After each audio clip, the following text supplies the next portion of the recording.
परम सत्कार्यो गुरु प्यारी सात संगत जी राधा स्वामी जी। सात संगत जी, जैसे सनातन धर्म की आस्था गंगा नदी से जुड़ी होती है, वैसे जो सत्संगी डेरा ब्यास से जुड़े हुए हैं उनकी आस्था भी ब्यास नदी से जुड़ी होती है। सत्संगियों में जब किसी की अस्थियां बहाई जाती हैं तो हरिद्वार जाने की बजाय हम लोग ब्यास नदी में जाते हैं, जबकि बाबा जी से जब संगत पूछती है तो बाबा जी कहते हैं कि बेटा, रूहानियत पानी में नहीं, रूहानियत तो इंसान के अंदर होती है। लेकिन अगर आपकी आस्था ब्यास नदी से जुड़ी हुई है तो आप ऐसा कर सकते हैं। लेकिन सात संगत जी, क्या सिर्फ इसीलिए हमारी आस्था ब्यास नदी से जुड़ी हुई है क्योंकि डेरा ब्यास इसी नदी के किनारे पर बसा हुआ है, या फिर इसके पीछे कोई और कारण है? आज की इस सुंदर सी साखी में मैं आपको इस कारण के बारे में बताऊंगी कि हर ब्यास जाने वाले सत्संगी की आस्था ब्यास नदी से क्यों जुड़ी हुई है, और खुद बाबा जी की आस्था भी ब्यास नदी से जुड़ी हुई है।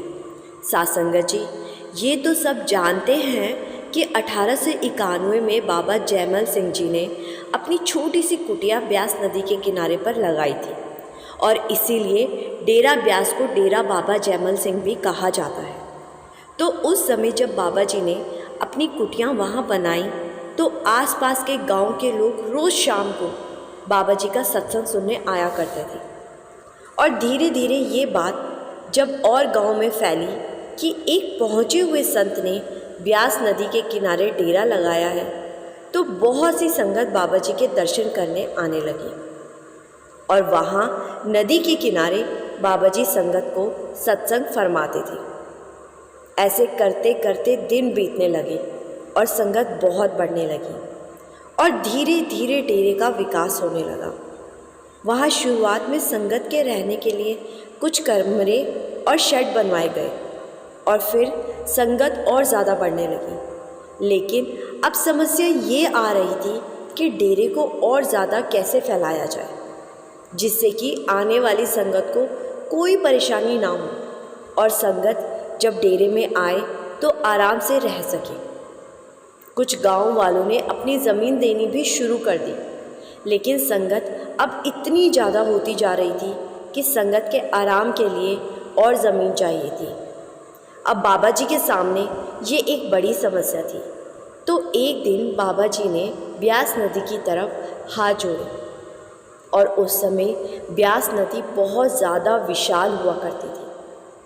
और जब बाबा जी ने नदी के सामने हाथ जोड़े तो धीरे धीरे करके कुछ ही दिनों में नदी पीछे होती गई और समतल ज़मीन दिखाई देने लगी, और फिर उस समतल ज़मीन पर डेरे का विकास किया गया।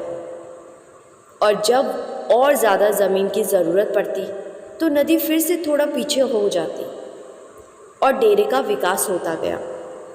सात संगत जी, इसीलिए आज सारी संगत की आस्था ब्यास नदी से जुड़ी हुई है, क्योंकि बाबा जी के कहने पर नदी ने अपनी जगह छोड़नी शुरू कर दी थी जिससे कि डेरे का विकास हो पाए।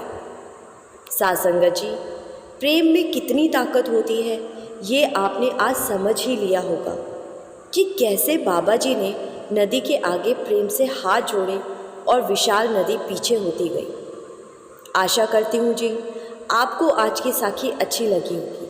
साखी को ज़्यादा से ज़्यादा लोगों के साथ शेयर ज़रूर कीजिएगा, जिससे कि सारी संगत इस बात को जान सके। और आपसे एक और विनती है जी कि संगत के अपने इस चैनल को सब्सक्राइब जरूर कीजिए जी। यहाँ आपको ऐसी बहुत सारी साखियाँ हर रोज़ सुनने को मिलती हैं जी। गुरु प्यारी सात संगत जी, राधा स्वामी जी।